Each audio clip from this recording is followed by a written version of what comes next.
I'm glad they came to a decision like that. So now we can readjust our schedule, readjust our training, and prepare for next year. I think the hardest thing that I've realized, and same as an athlete, is like, man, you spend too much time out of the pool, you start to lose things, you start to lose the feel of the water, even just mentally, you lose that edge. And to compete in Olympics in a few months, we wouldn't be at our peak. And so it's good now to have that peace of mind, knowing, okay, we've got time again. Now we're just prayerful that all of this whole pandemic can blow over, which it doesn't look like it's slowing down anytime soon. We all understand the circumstances. It's hard to describe how I feel. Karate is the first time being in the Olympics, so you can imagine the excitement and all the things that I was looking forward to. Obviously, this is such an unfortunate environment where a lot of people's health are at risk. So I think it's really important that, they put athletes and everybody else's health first and try to plan everything, because the athletes aren't able to training and imagining myself performing at the Olympics is really right now the only thing that's getting me through all of this. No matter how long they postpone it, the Olympics is still the goal. I feel lucky that I can still go out for a run. All I need is a pair of shoes, and I can go run anywhere. I can do most of my gym stuff in my living room. We do some like real lifts, like Olympic lifting and stuff, and we can't do that right now. But, for the most part, I just feel lucky that I can go for my runs and like do most of my training, and try and just avoid, getting sick as much as possible.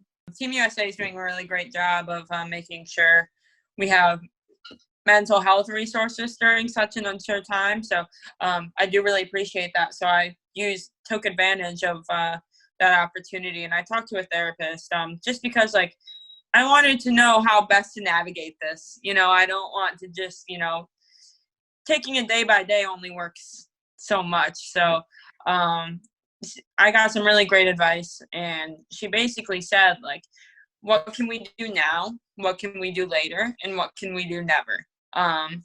As far as control. So only focus on what you can do right now, right? So for me, I can train right now. I can, focus and do well in school right now. I can play with my dog and enjoy, hanging out outside right now.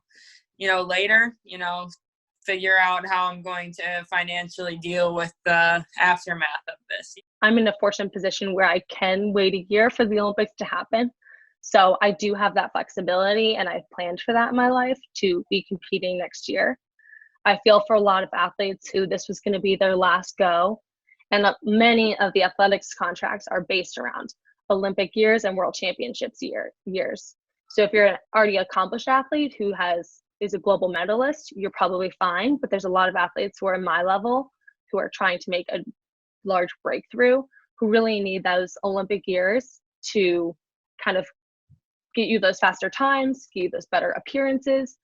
If there is a possibility to delay the games by a year, and that's supported by the United States of America and the USOC, I think that I would look to them to support us as athletes through the difficult next year financially, so that we would be able to get to those games and be a competitor there. The games actually could be a really cool way to bring people back together and unite people, and have that uplifting. It always has that uplifting effect, and makes people feel very patriotic and everything. But I think maybe now more than ever, we kind of need that. We need a rallying force. We need something to celebrate. We need something to cheer for and get excited about, and say go Team USA about. So I think it could be really special after a tumultuous time.